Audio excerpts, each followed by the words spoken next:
As a lover of puzzle games, what can elevate my puzzle-solving experience more than having horrifying monsters breathing down my neck and ready to snap said neck if I fail to solve their puzzle in time? I love these types of games that keep me on edge for hours on end, so Routine is exactly the type of aesthetically pleasing and brutally tense kinds of horror experience I'm always on the lookout for. And with a deeply cool 80s tech lunar setting and the beginnings of a story that has me interested in seeing more, I'm willing to overlook some of the things I was less impressed by during the roughly 90-minute demo. It remains to be seen if the story will pay off as much as its promising setting and compelling vibe might imply, but I'll definitely be diving deeper in the future to see how it shakes out.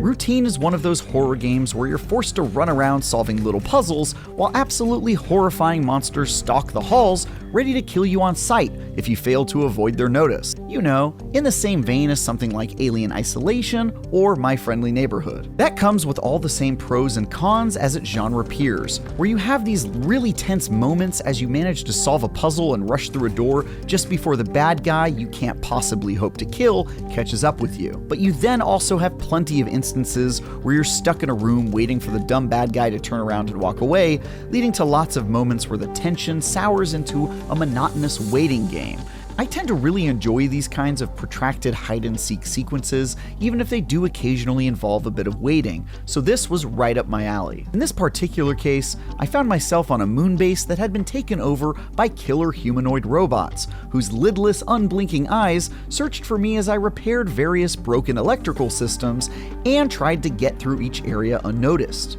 The ambiance of this dilapidated lunar base with an 80s tech aesthetic really worked for me, clearly drawing inspiration from fellow retro tech science fiction worlds like Alien. But Routine also brings with it a unique sense of humor, with silly arcade games to play in between sweat-inducing horror sequences and cheeky, non-murderous robot helpers to find along the way.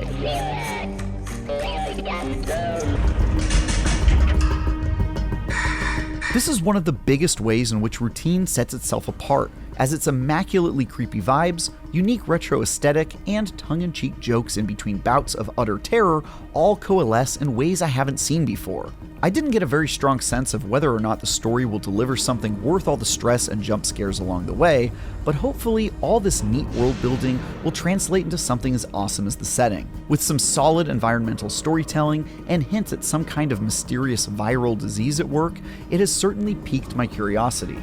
The areas I explored ranged from fairly unremarkable metallic hallways filled with busted droids and signs of something catastrophic having happened recently to really neat areas like an abandoned arcade with janky retro games to play and a shopping mall littered with debris. I'm a tad skeptical that they can manage to keep things interesting when you're stranded on a fairly generic space station on a barren rock in outer space, but hey, so far, so good. Although much of the demo I played featured some fairly by-the-numbers puzzles, like finding codes around the world to enter into a keypad to unlock a door, it also had some neat mechanics built around the cat device you're given early in the story. This tool is basically just a handheld camcorder that can also do things like fire an electrical bolt at targets in your path. What's cool though is that it evolved as I progressed, like when I unlocked an ultraviolet mode called the Ultra View module that allowed me to see trace substances like bloodstains that helped me solve some of the space station's more unintuitive riddles. I only unlocked 2 modes in my time with it, but it's clear that upgrading this bad boy is going to be the primary way in which you power up, and so far I like the idea quite a bit. It'll be interesting to see what clever new uses they find for it. While you upgrade your CAT, read snippets of lore around the space station, and solve puzzles, you'll find yourself almost constantly hunted by extremely violent robots that chase after you on sight with intent to kill. Naturally, that makes even the most simple brain teasers that much more stressful, as you spend every other second double-checking over your shoulder or wincing when you hear a robotic sound come from somewhere nearby.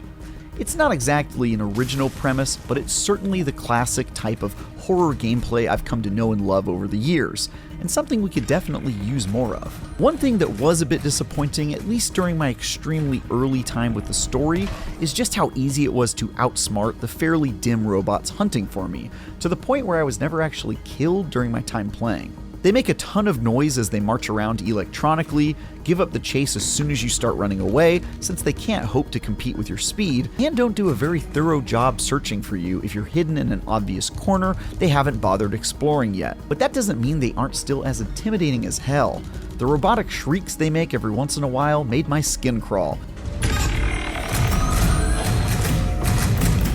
They may not actually be very deadly killers, at least early on, but they're still pretty damn stressful to be around nonetheless.